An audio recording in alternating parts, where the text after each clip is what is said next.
perhaps possibly when they play weaker teams. And then you'll see if they perform better against those teams. They definitely play a weaker team next. It's Liverpool. Yeah. So let's do the Merseyside derby. Merseyside derby. Yes. They're playing a minnow this week. And hello and welcome to a special episode of Yahoo Footballing Weekly with me, author and Yahoo columnist Neil Humphreys. And me, Yahoo editor Chia Keong. And we have really a special guest with us today. We do. The most kept Singapore international. You can say something now. Good to be here. Thanks for inviting Daniel me, Bennett. guys. 146 caps. Did I get that right? He'll say no. Different on different. More than 140, that's for sure. 142, I think. Okay, 142 caps for our country here in Singapore. More clubs than Tiger Woods over the years. There's not many clubs in the Singapore Premier League. He started playing when I was a rookie reporter. He's still playing. He's a testament to perseverance. I am biased, but he's one of my favourite players to ever play in Singapore. And I'm happy you're here. What a build-up. Yeah, really happy to be here. Heard it last week. I saw how many hits you got, so I just wanted to get on the show as well, Neil. Well, he's trying to slip in onto our bandwagon, but we're shameless. We'll take anybody. So, played that game 6 degrees of separation, to link one celebrity to another. Yeah. So if you just need 1 degree to link Mr. Bennett here to Mr. Ryan Reynolds of Deadpool fame. It's not bad, right? It's not bad. Not bad. This man is a Wrexham legend. I remember covering games when he was at Wrexham, 2002. Is that around that time? 2002 and 3, yes. Yeah, 2002, 2003. I was writing his updates regularly. Firstly, tell us what it was like to play in Wrexham. It was special. I mean, I'd not played in England before. I went over for a couple of trials. It wasn't easy to get in the mid-season. And I was referred to Wrexham by Roy Evans, who I went to at Swindon Town. And I signed straight away, and we were in a relegation battle. It was tough to start with. We got relegated. And this was the old League Two? League Two? No, we were in the League One. League One, right. We got relegated to League Two.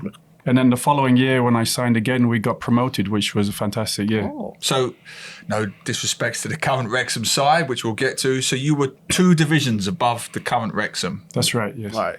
So what was it like? I mean, what was the difference, the golf, if it was a golf, between playing in Singapore and then moving up the levels to playing Wrexham? I remember the first game I played against Port Vale. Away, sorry. We were short of a couple of players, so he threw me in. Probably wouldn't have done that so early. And I got absolutely battered on the field. It was really tough, really hard, cold night. And the papers the next day, I remember it said, Lee Trundle and the Chopstick Kid helped Wrexham to, I can't remember if we drew or won. That was the title, yeah. Well, the Chopstick Kid, I have to ask, what is it? Because we've all seen Welcome to Wrexham. I think, have you seen it on the documentary series on Disney Plus? Shocking. But it is brilliant. It's gone viral all over the world. It must be surreal Yeah, what is it about Wrexham? Because it's not only the club, but the community has really taken to the hearts of the world, really. What is it about that town? I mean, I loved staying there. I was one of the only players who actually lived in Wrexham. There was probably maybe 6 or 7 of us who actually stayed there. The rest of them drove in from Liverpool or Manchester. Right. It's really just quite a quiet town. I lived just above the bus station in a small apartment. And glamorous. Not many things changed in the year I was there. But even since then, it's quite a quiet town. And people are quite honest and humble. They get along with their daily life. So having somebody like Ryan Reynolds walk into town with his popularity and his fame from Hollywood is something else. And I mean, we used to get crowds of maybe 4,000, 5,000 there in a 15,000-seater stadium. And now I've read yesterday, I spoke to some of the supporters that they're taking 5,000 to an away game in Sheffield United. Wow. And they get up to 15,000 in the stadium now. They must be pinching themselves like, what the hell is happening? But it's amazing because it just shows what can happen when the people get behind the team and it creates such a buzz in the stadium there. Well, I mean, Rob McEnany and Ryan Reynolds have both said their final goal, their end destination is the English Premier League. People were laughing at them at the beginning. I'm not sure they're laughing at them now. They're now second place in the Vanarama Football League, or they're fighting for promotion. They should get it this year. Where do you think they can go with Wrexham? Well, they're building a new stand. They're trying to develop on all fronts, I think. It's not just the popularity in terms of Ryan Reynolds' name. He knows he has the fan base there. They're passionate supporters. I don't see why they can't keep going. I mean, some of the teams who I played against when I was there, Bournemouth, they're in the Premier League, so why not Wrexham? There you go. There you go. So, Mr. Reynolds, if you are watching our podcast, A Wrexham legend has has tipped wants to- you for the Premier League. So don't let him down. Don't let him down. Right, very good. Quick question. Can a Wrexham be done in Singapore? Well, like I just said, Neil, I mean, when the fans get behind the teams, then anything's possible. It brings in sponsors, it brings in people in interest, and it kind of sets the wheel just rolling, and it can just go on from there. So, I mean, it's the first time the other day I was driving in the car with my kids to school, and I hear Wrexham on the radio, and I sent messages to the fans over there straight away. I said, it's unbelievable. And they said, it's absolutely crazy, Dan, over here. It's crazy. And why can't it happen here? I mean, I heard there was a game not so long ago in the Premier League, was it the cup final, and people saying it was good atmosphere. But I can tell you there's a lot of good games in the Singapore Premier League, and it doesn't have to be top quality. It's just the action, the live action, and if we can fill those stadiums, then anything's possible here as well. I agree. Everybody loves a good story, right? Yeah. My daughter is now following Wrexham. It's like her second or third team. Oh, She loves really? that. I'm telling you, that Scouse lad who plays up front for them, I forgot his name, the one that they signed for quite big money. He's their leading goal scorer at the moment. She loves him. She follows him on social media and everything. So this is what it can do. I agree with Dan. All right, let's get into the comments. Thank you again. Over 200,000 just on TikTok this week. Fantastic. Thank you very much. And of course, we're on Spotify, YouTube, and elsewhere. We're going to kick things off with a comment from Neil Humphreys. I'm not making this up. I'm not that sad. I haven't started commenting to myself just yet. A real Neil Humphreys from America, United States, commented on our podcast on LinkedIn. He wrote a bit of a book, if truth be told. We'll just focus on the Chelsea part. He said, Chelsea are overspending with an open checkbook does not get you a team. They have made some good buys and have started to get rid of some dead wood. But hate to say, Graham Potter is a mid-table manager, not a top four guy. I have a feeling this will end in him losing his job for underperformance. Unlike Newcastle, who have made very strategic buys, Chelsea are a bit all over the place. Dan, two things. What do you think of their signings? And is their spending obscene? I think they've done the spending for a reason. They're kind of getting around the financial rule plays at the moment. So I think their idea is to bring a lot of young, top quality players in and spread their money over a number of years. So they're getting away with the financial play rules, and I think they're going to crack down on those soon. So perhaps it's a wise thing. Perhaps they will get rid of players later on. But what baffles me is that they haven't really bought in an out-and-out striker. They spent so much money and they don't score goals. And you look at the team and you think, well, which player is going to get those goals? Which player is going to get the 20 goals a season? And unless they have a big plan to bring in Harry Kane at the end of the season to sort of put the icing on the cake, then I don't know where they're going to go with this group. Yeah, and plus they've still got two big striking names on their books. Yep. They've got Aubameyang, and they're still paying some of the salary Aubameyang of is not in Lukaku. the Champions League squad. It's out of their Champions League squad. Right, but they're still paying his salary. Still They're paying still him. paying a percentage of Lukaku's salary, who's out on loan.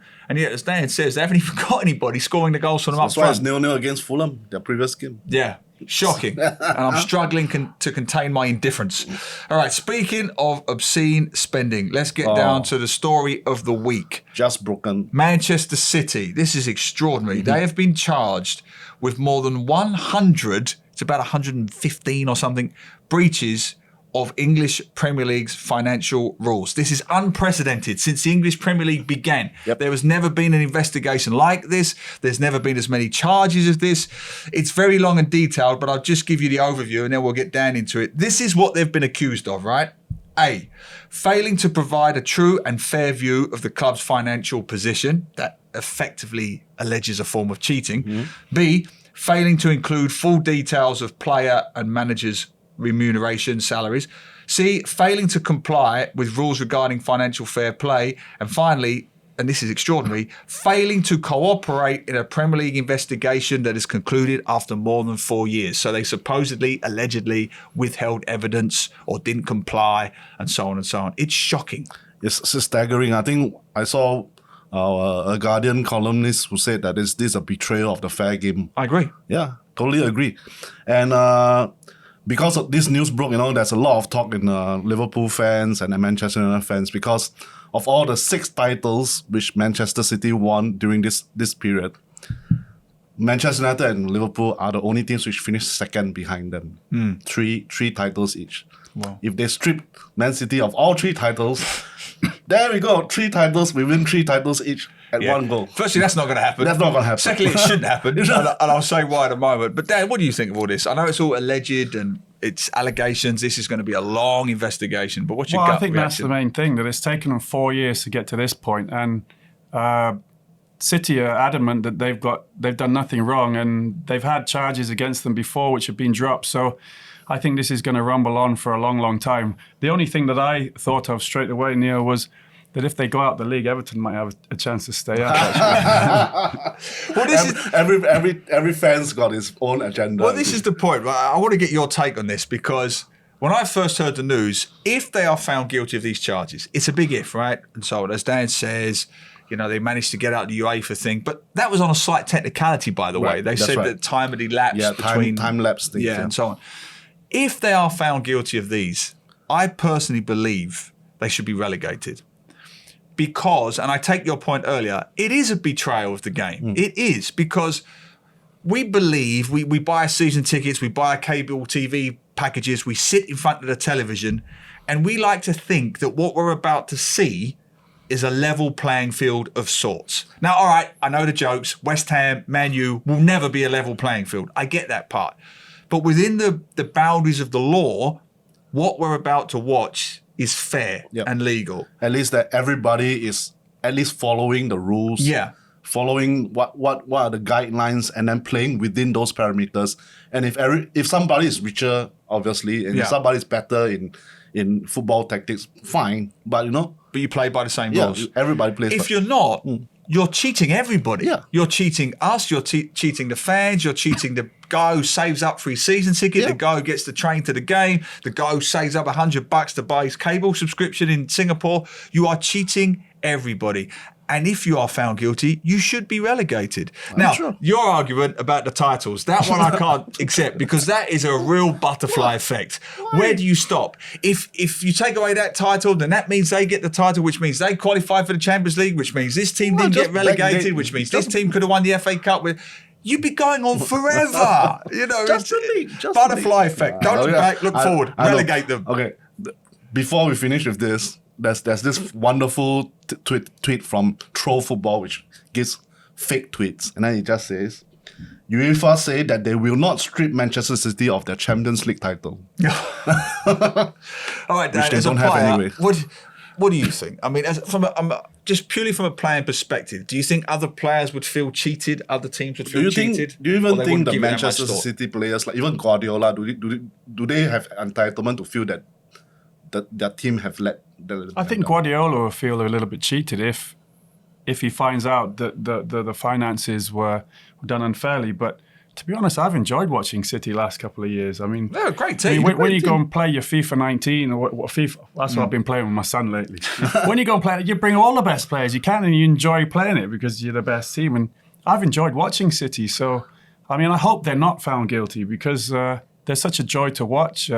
It's great to see so many top players come and link up so well in an environment where there's just so many players that Guardiola can manage at once, and he does it so well. I mean, you can see the mess at Chelsea at the moment, and we don't know how that's going to end up, but what they've done at City is quite outstanding. So as a fan from another team, I don't find it, I mean, if they're found guilty, that's fair play. Of course. But at the moment, I don't think it's fair to say much, and I'd be happy to hear that they're not found guilty because of the football they've been putting on display in the last couple of years.